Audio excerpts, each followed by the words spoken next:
The S&P 500 just hit the 98th percentile. And the S&P at this level has historically marked a regime inflection. Something is breaking beneath the surface and the data confirms it. Right now, the S&P 500 is at 7,553.7, the 98th percentile for the past year. Historically, the S&P at this level has historically marked a regime inflection. Snider says the eurodollar system is tightening and nobody sees it. The data says gold rose 1.4% today, moving against the bearish consensus. In the next few minutes, I will show you who the data says is right and what it means for your money this month.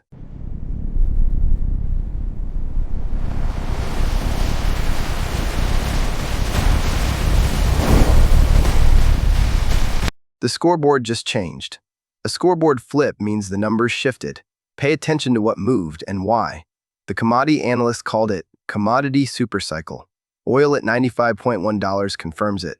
166-day streak, score 1 for Snider. Dollar liquidity crisis. The dollar index agrees at 99.3. 3 days running, the volatility expert just moved from wrong to right. The volatility expert called it, volatility expansion. VIX at 15.8 confirms it. McElroy might be right, but the data has not confirmed the thesis yet. 165-day streak, too early to call Hartman right or wrong. The thesis is building but not confirmed. 159-day streak, Gammon just moved from right to wrong. Bad stretch for Gammon, for now. Investment grade spread at 74 basis points says the opposite of credit will blow out. The dollar analyst just moved from early to wrong. The dollar analyst is wrong, for now. Gold at $4,497 is moving against the thesis. Score today, 3 right, 2 early, 2 wrong. When a speaker moves on the scoreboard, it means the data changed, not the opinion. That distinction matters. Today's big question, is the dollar about to surge or is it topping out? Snider says, the eurodollar system is tightening and nobody sees it. That is the thesis driving the debate today. It sounds right on the podcast and it is a clean narrative. But here's the problem. Gold rose 1.4% today, moving against the bearish consensus. If the data is right and the speaker is wrong, positioning changes fast. Here is what makes this interesting. The dollar index is falling while gold is rising. Those two signals should not be going in opposite directions. When they diverge like this, one of them is lying, and the resolution is usually fast. The dollar index at 99.3, 82nd percentile, down 0.2% today. Gold at $4,497, 63rd percentile, up 1.4% today. Bitcoin at about $62,000, down 2.6% today. Bottom line, right now Snider has the better case. The dollar index at the 82nd percentile backs the thesis even as other signals push back. If the dollar index breaks below 99, the milkshake theory loses its legs. Right now, it is at 99.3. If gold and Bitcoin both rally while the dollar holds, the liquidity thesis is wrong.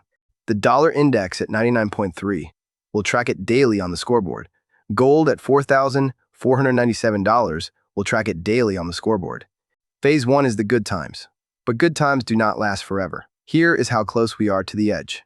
We are 76 basis points away from Phase 2, the phase where credit breaks and volatility spikes. There is no acceleration in credit stress yet, but we are watching the pace, not just the level. The trigger, investment grade spread crossing 150 basis points.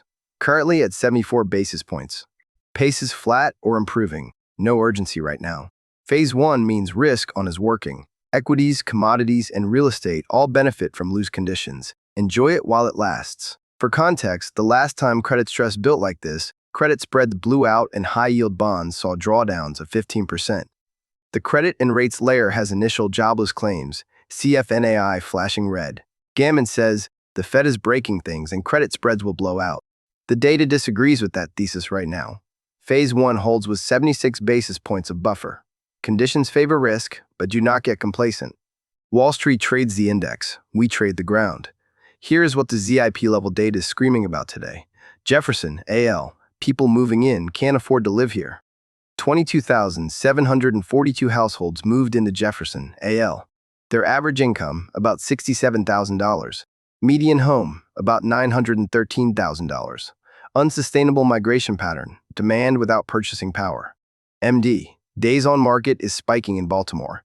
Days on market in Baltimore moved plus 100% in 30 days, now 163 days. Buyer leverage score, 81, 100. Days on market is the cleanest leading indicator we have. Big swings mean liquidity is changing fast. NY, days on market is spiking in Kingston. Days on market in Kingston moved plus 100% in 30 days, now 127 days. Buyer leverage score, 75-100. Days on market is the cleanest leading indicator we have. Big swings mean liquidity is changing fast. These are not hand-picked metros. They are the loudest signals in the housing data right now, chosen by the numbers, not the narrative. Today's debate asked, is the dollar about to surge or is it topping out? Let me show you what happened the last time we were here. The dollar index at 99.3, the 82nd percentile. Notable, but not extreme. In 2022, dollar index hit 114, crushing emerging market currencies and commodities. In 2020, dollar spiked during the March liquidity crisis, then reversed on Fed intervention. In 2015, dollar strength crushed commodity exporters and triggered EM currency crises. Different environments, different catalysts, but every time, the resolution came fast. The pattern is not the level, it is the speed of the move once it starts. Meanwhile, gold at $4,497 is in the 63rd percentile. The last time both the dollar index and gold were at these levels simultaneously, the resolution came within weeks. That is why the scoreboard matters. It tells you which speakers saw it coming and which ones missed it. If history rhymes, Snider should be paying close attention because the clock is ticking on this pattern. Here's what the data says to do right now. Do not chase the S&P 500 here. The 98th percentile is reversal territory, not an entry point. Avoid Phoenix at 41% payment burden. That is stretch territory. Phase 1 holds. No alarms. But the runway at 76 basis points is shorter than last month. Every signal is live at analyze.builderslens.com. The podcasters give you the thesis. We give you the scoreboard. Subscribe, and I will see you tomorrow morning.